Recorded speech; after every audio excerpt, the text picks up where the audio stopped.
जय श्री राम दोस्तों। आप सबका उन्नति एस्ट्रो वाला के यूट्यूब चैनल पर स्वागत है। ये चार्ट विशेष रूप से मैं कुछ देख रहा था तो कुछ ज्योतिषियों ने वीडियो बनाए हैं और कुछ जातक के बारे में चीजें लिखी। तो यहाँ पर मेरी राय यही है कि किसी चार्ट को देखने से पहले हमें ये देख लेना चाहिए कि कुछ चार्ट ऐसे होते हैं जिनके बारे में एज ए ज्योतिषी या एज ए कंट्रीमैन हमें कमेंट नहीं करना चाहिए। उसका किन चार्ट्स पे कमेंट नहीं करना चाहिए, वो कर्म सिद्धांत नियम, यानी वो जातक के कोई विशेष कर्म हो सकते हैं, उस कर्मों के बारे में हमें कुछ भी कमेंट नहीं करना चाहिए।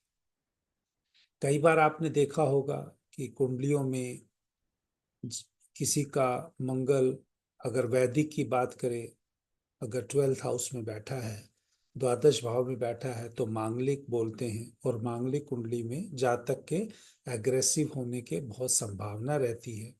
या जातक की कुंडली में जब शनि मार्स या सूर्य मार्स का किसी भी रूप से कॉम्बिनेशन हो जाता है, जैसा इस चार्ट में देखोगे, यहाँ पर मंगल जो है सप्तम भाव पे अपनी अष्टम दृष्टि जब डालता है तो एक संबंध बनता है।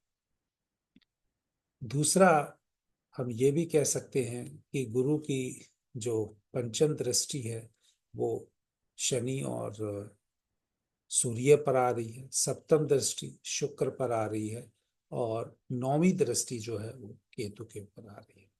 क्योंकि मंगल कुंडली में वक्री है तो मार्स केतु के साथ भी वहाँ संबंध बन रहा है।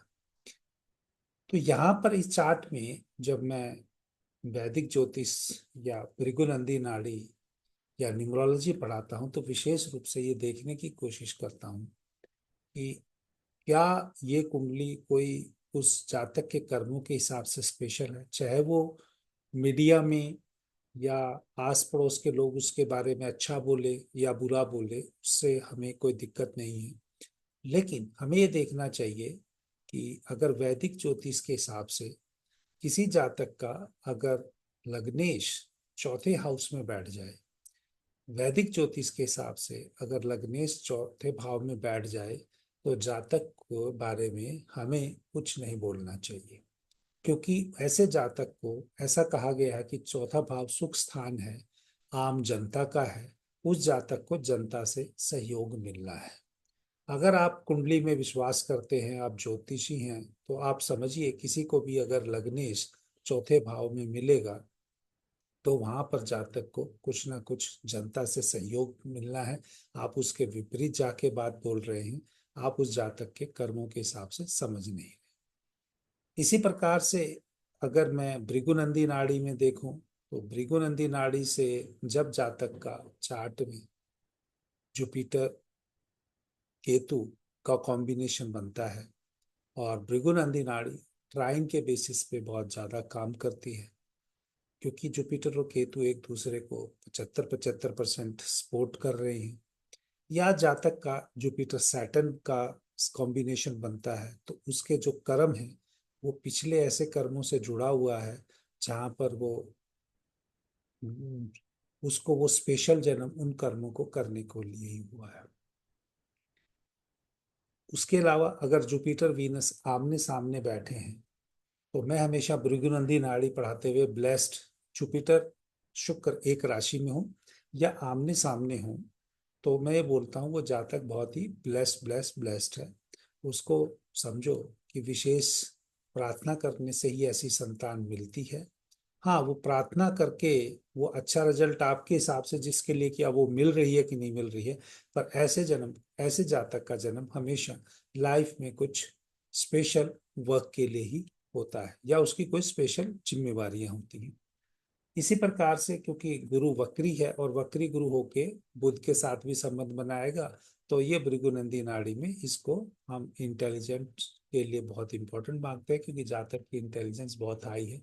तो ये जातक ब्लेस्ड है, इंटेलिजेंट है, जीव आत्मा, यानी जब गुरु का और सूर्य का संबंध होता है, क्योंकि ये धनिष्ठा नक्षत्र में भी है, सूर्य शनि की राशि में है, हो सकता है गुरु यहाँ पर चंद्रमा के उस नक्षत्र में बैठा हुआ है, तो जातक के जीवन में बहुत सारे बदलाव होंगे या स्थान परिवर्तन होंगे, वो लग रहा है।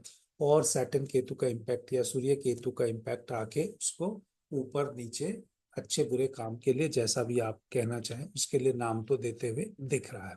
तो यहाँ पर मैंने बताने की कोशिश की है कि भाई ये ब्लेस्ड, इंटेलिजेंट, जीव आत्मा, धर्मा कर्मा, गुरु चेला योग, ये सब अगर जातक को मिले हैं तो कोई विशेष पर्पज ही है। और विशेष पर्पज के जब है तो वो विशेष काम करेगा ही। विशेष कहाँ से करवाएगा, ये प्रभु के ऊपर छोड़ देना चाहिए।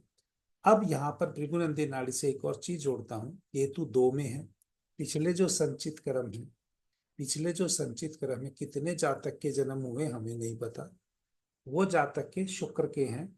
शुक्र के 2 नंबर के राशि हैं, यानी बहुत मेहनत के और आप कह लीजिए आराम के साथ जो या तो कुछ घंटे आराम भी मिलेगा, लेकिन 2 नंबर की टॉरस की जो राशि है वो ये कहती है कि अगर 24 घंटे है, 24 घंटे में से ही जातक को 17-18 घंटे काम करना है और 6 घंटे आराम कर सकता है। या जब काम करना है तो बहुत बड़े लेवल पे करना है, और नहीं करना है तो आराम करना है, लेकिन ये लग्जरी के साथ है, तो ये इसको सुख संपन्नता उसके कर्म में लिखी हुई है। और शनि जो है वो क्योंकि 10 नंबर की राशि में बैठा है, और 10 नंबर की राशि एक तरह से फ्रंट एंड सोल्जर की है। अब वो फ्रंट एंड सोल्जर यूनिफॉर्म पहन के है या विदाउट यूनिफॉर्म पहन के। फ्रंट एंड सोल्जर मतलब सोसाइटी के लिए कुछ काम करना। जैसे पुलिस वाला है तो यूनिफॉर्म में है, अगर पुलिस के बगैर है वो अपनी सोसाइटी के लिए कुछ लड़ रहा है तो विदाउट यूनिफॉर्म है। हाँ, वहाँ गुड बैड क्या कहेंगे मुझे नहीं है पता है, लेकिन मैं आपको वो समझाने की कोशिश कर रहा हूँ जो मैंने लर्न किया और चार्ट में कहाँ पे मैं देखता हूँ। लेकिन जब राहु 8 में आता है, आगामी कर्म 8 के हैं, ये रिसर्च के भी हो सकते हैं। मान लो जातक अगर 8 नंबर में हो, रिसर्च का काम कर सकता है, स्पाई का काम कर सकता है, हिडन काम हो सकता है, ट्रांसफॉर्मेशन का काम हो सकता है, या कुछ भी ऐसा काम जहां पर 8 नंबर की एक्टिविटी होती हो। 8 नंबर की जो इस मेरे यूट्यूब प्लेटफॉर्म पे आते हैं और वीडियो देखते हैं, उनको पता है 8 नंबर की क्या है। वो अच्छी एक्टिविटी भी हो सकती है, बुरी भी हो सकती है, वो आपने जज करना है। लेकिन बहुत सारी एक्टिविटी जिनके बारे में कहना उचित नहीं है, वो 8 नंबर से रिप्रेजेंट करती हैं। और 8 नंबर की राशि जो है पिछले कार्यों को बहुत अच्छे से जोड़ती है, क्योंकि वो केतु के 2 है। तो आगे चल के जो, यानी केतु जो है वो संचित कर्म है, शनि जो है वो प्रारब्ध कर्म है। संचित कर्म में से जो काटने हैं तो प्रारब्ध से काटेगा, संचित माइनस प्रारब्ध करके जो आगामी मिलने वो 8 नंबर से ही होंगे। तो यहाँ पर अच्छा भी हो सकता है आगे चल के जातक का, हम क्यों बोले कि भी वो बुरा ही होगा।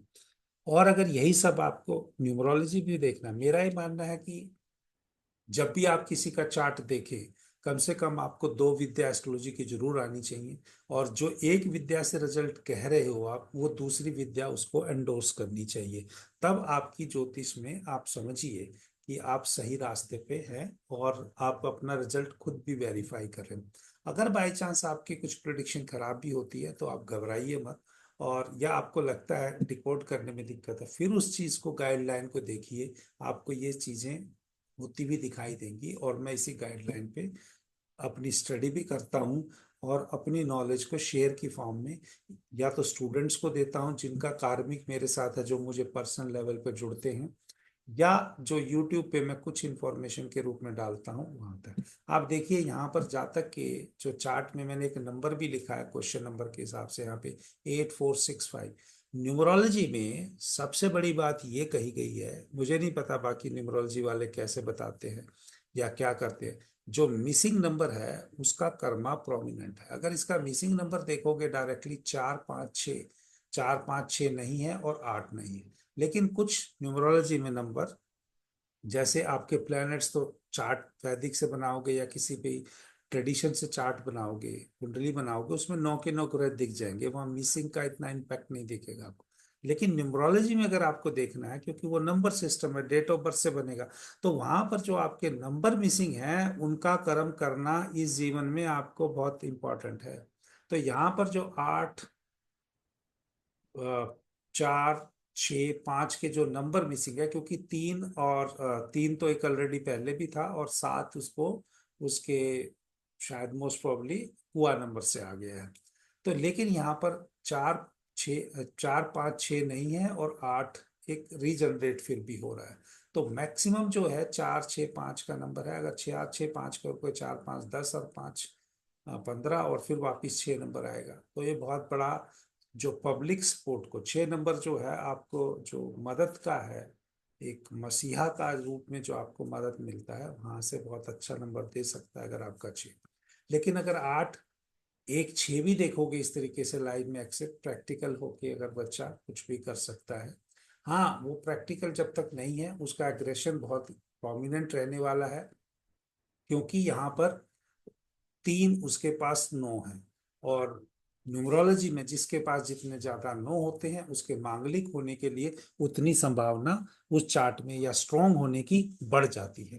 तो जो जो मैंने प्रिडिक्शन की कि भाई यहाँ पर 8 4 6 5 है, उसका काम करना है, वो किसके लिए कर रहा है आप देख सकते हो। और जो मांगलिक होने का भी कंसेप्ट है आपको सिंपल पता चलेगा। अब मेन मुद्दा ये आता है कि ये जातक प्रैक्टिकल है, मैं नहीं कहता प्रैक्टिकल है कि नहीं, इमोशनल है। हाँ, क्योंकि इमोशनल के नंबर वहां से आ रहे हैं।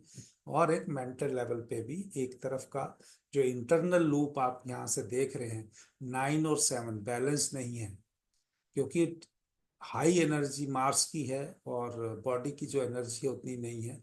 तो जितना भी काम है वो अनबैलेंस है। थॉट्स इतने इम्बैलेंस नहीं है जितना जातक का सिचुएशन में बैलेंस नहीं रहेगा।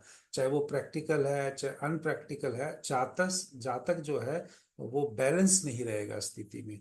तो हाँ, उसके कर्मों के हिसाब से आप देखोगे मार्स की एनर्जी ज्यादा है, स्पिरिचुअलिटी का है कंसेप्ट बढ़िया है, कोर्ट केसेस का या लिटिगेशन का आर्ग्यूमेंट का वो भी दिख रहा है। लेकिन जो सबसे ज्यादा अनबैलेंस है इस जातक के न्यूमरोलॉजी के चार्ट के हिसाब से 9 और 7 नंबर है। और 9 और 7 नंबर जब अनबैलेंस हो गए तो जातक किसी भी स्थिति में आपको बैलेंस होता हुआ नहीं दिखाई देगा। तो इस वीडियो को दोस्तों क्योंकि लंबा हो जाएगा, तो क्योंकि मैं कभी देखता हूँ तो मैं अपनी भी ड्यूटी समझता हूँ कि भाई मैं अपने व्यूज रख सकूं। तो मैंने हमेशा देखा है कि चार्ट कुछ अगर जो स्पेशल कर्मा को लेके आया है, खासकर जिसका सैटर्न 10 में है, क्योंकि उसके जो प्रारब्ध कर्म हैं वो व्यक्ति को इस जीवन में फ्रंट एंड सोल्जर या सोसाइटी के लिए काम करना ही है। तो उसके बारे में आप कभी नेगेटिव कहने से पहले सोच ले। मेरी आप लोगों से इतनी ही रिक्वेस्ट है। जय श्री राम।